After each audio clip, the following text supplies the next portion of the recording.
Get ready, thrill seekers. Welcome to a world where the action is relentless, filled with high-speed chases, jaw-dropping twists, and moments that will leave you speechless. If you're chasing that rush of excitement, you've just landed in the perfect spot. Buckle up. The wildest, most heart-pounding adventure is about to kick off.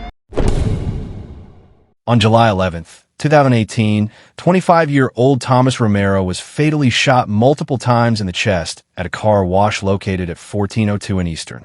The individuals responsible for the shooting, later identified as 22-year-old Fidel Miranda and 30-year-old Rene Nunez, fled the scene in a black Ford Expedition.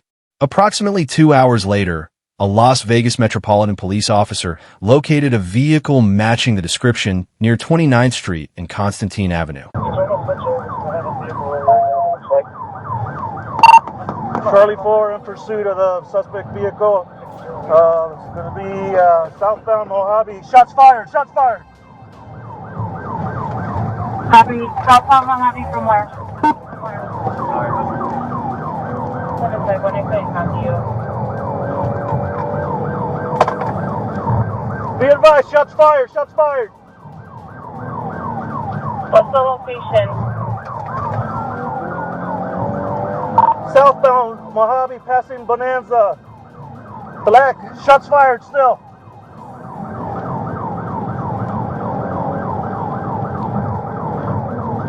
Charlie 4, I copy. 751, you copy? Give me the air unit. Shots fired! Shots fired!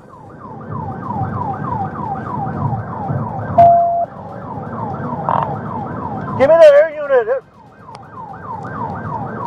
Still southbound Mojave approaching Charleston. Southbound Mojave approaching Charleston. Shots still being fired. Circuit probably 2 times. HMA. Driver's got a bald head, tattoos, black shirt. Passenger's got a white shirt. Going westbound Charleston from Mojave. Copy. 6 away from monitoring. Still westbound Charleston approaching 28th.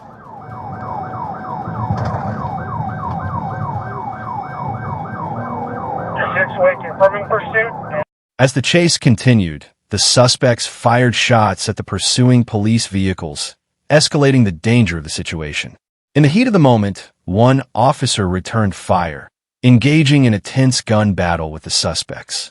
The pursuit reached its climax when the Ford Expedition lost control and crashed into a wall near an elementary school on 18th Street. Unit following the vehicle. We want to try to combine channels. For Charlie 1, are you injured?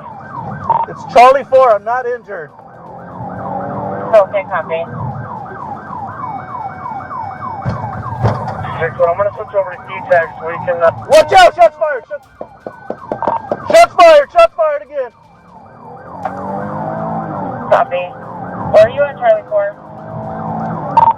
Going northbound Eastern from Charleston. Hey, back up! He's shooting!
down!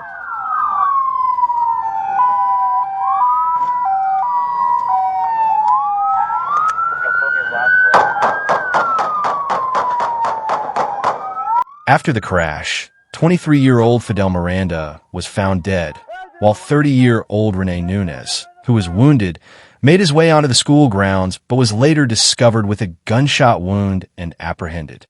Rene was subsequently booked into the Clark County Detention Center, facing 9 charges, including 2 counts of murder, 3 counts of attempted murder, and 1 count of disobeying an officer, resulting in death or injury.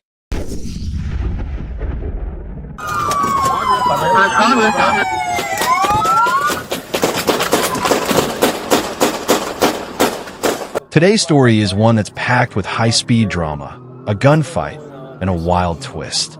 Let's dive into what went down on Saturday, May 31st, 2025, at 11:16 p.m. The Austin Police Department attempts to stop a stolen vehicle, but the driver, later identified as 18-year-old Devin Guevara, doesn't stop. He speeds off, running red lights, and putting everyone in danger. The chase is on. By 11:21 p.m., the suspect crashes into a cement pillar on Research Boulevard, but keeps driving. Vehicle looks like it has Research Service Road southbound in Georgia, 35 miles an hour. It's slowing down significantly.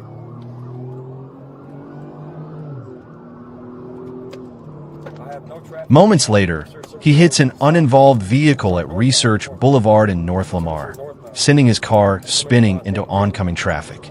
That's when the officers get out, guns drawn, and the situation turns deadly. Guevara opens fire on the officers. In response, 4 officers return fire, striking him in the clavicle, but thankfully, none of the officers are injured. Guevara then complies and steps out of the car, surrendering.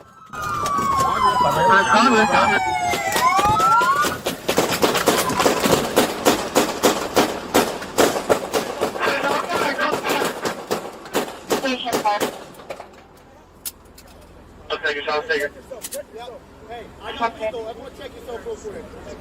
A lot of fire is going to be westbound. We have shots fired. All officers are okay. We have shots fired, shots taken. Line of fire, westbound, vehicle taken Hands up. up! Put your hands up! Hands! Put your hands up! Step out of the vehicle with your hands up! 4841, what's your 20? Forward research. We're giving commands now. Hey, he's saying he can't get out. Try climbing out the window! Well, intersection of North Lamar and Research Boulevard. Climb out Line the of fire window! and Do it now! what's that? Alright, he's coming out. Don't get out, he's compliant. Driver's not compliant, have the window. Climb out of the window! Climb out Do the it window! now. Climb all the way out! Keep climbing out of the window! Keep moving! Keep moving! Keep climbing out! Keep climbing out! Message driver's coming out. Face away from me! Hispanic male wearing all black. Do you have any message at the bus stop from Ward 183 for now? He's arrested on the spot and transported to the hospital for treatment. By June 1st, 2025, just a day later, Guevara is booked into Travis County Jail. And his charges? Let's just say they're serious. Here's what he's facing. 3 counts of aggravated assault against a public servant. That's a first-degree felony for each count. Evading arrest with a motor vehicle, a third-degree felony. Unauthorized use of a motor vehicle, a state jail felony. This is one of those stories where things went from 0 to 60 in seconds, and it ended with a shot fired and a young man facing a long list of serious charges. It's a reminder of just how dangerous a situation can get when desperation takes over. If you found this story gripping, please drop a comment below. I'd love to hear your thoughts on what went down that night in Austin. Welcome back, everyone. Today, we've got some unbelievable footage that takes us back to the summer of 2015 in Eastern England, where a heavy machinery operator named Nicholas Churchill turned a simple workplace dispute into a wild, high-speed chase. After a heated argument with his supervisors, Nicholas, frustrated by the unbearable summer heat and the refusal to fix the air conditioning in his 20-ton dump truck, decided he'd had enough. He left his work site in Norfolk and Suffolk counties, and what followed was nothing short of chaos. The police didn't let him go easily. A dozen patrol cars and a helicopter chased him for over 2 hours, covering more than 37 miles across 2 counties. Nicholas reached speeds of up to 30 miles per hour, crashing into 3 police patrol vehicles, rendering them completely inoperable. It's crazy to think that it all started because of a complaint about air conditioning, as if things weren't intense enough. Nicholas plowed through traffic signs and eventually made his way through a crowded pedestrian street and plaza, all in an apparent attempt to reach his home in Brandon, Suffolk. But here's the kicker. He was under the influence of narcotics during this entire ordeal. The aftermath? A whopping 26,000 pounds in damages, with 30,000 pounds in total damage to police vehicles, public property, and his dump truck. 6 police cars were involved in the pursuit, and 3 were damaged in the chase. And when he went to trial, the court actually recognized that his actions were partly triggered by his legitimate complaint, being forced to work in such harsh conditions. In the end, a simple workplace issue escalated into one of the most intense chases in recent memory. What a crazy ride.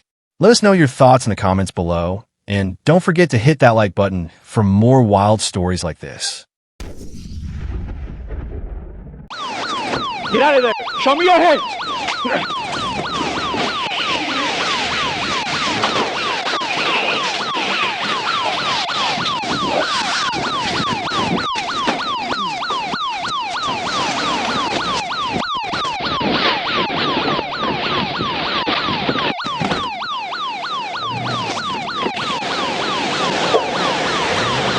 In the chaotic dash cam footage, we see Michigan State Police officer chasing down a shooting suspect for nearly 10 minutes, an intense pursuit that kept escalating as the suspect recklessly drove through a neighborhood.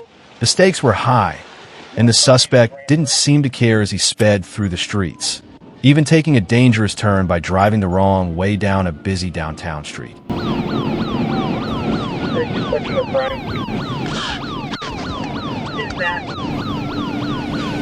The chase began to heat up as the suspect headed southbound on Fenmore, speeding into the heart of Kalamazoo. With each passing second, the suspect's erratic driving only intensified. The pursuit shifted direction as the suspect veered westbound on Michigan, pushing the boundaries of what seemed like a high-speed game of cat and mouse.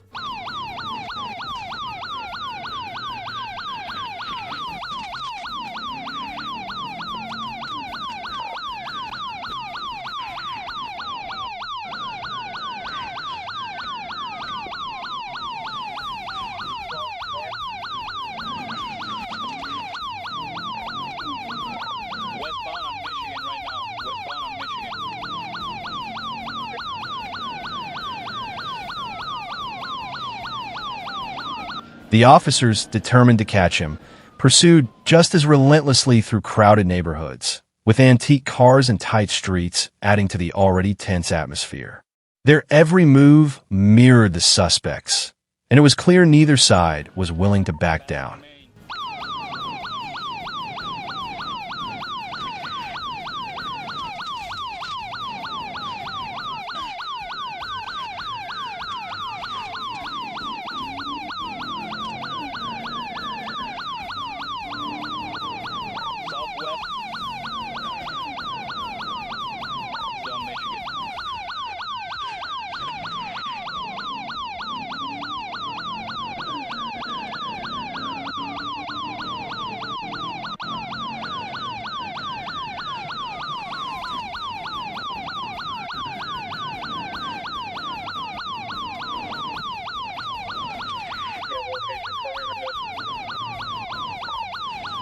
Double back southbound.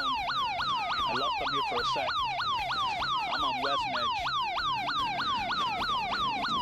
I think he went on Park. After minutes of weaving through the streets, the suspect's luck finally ran out.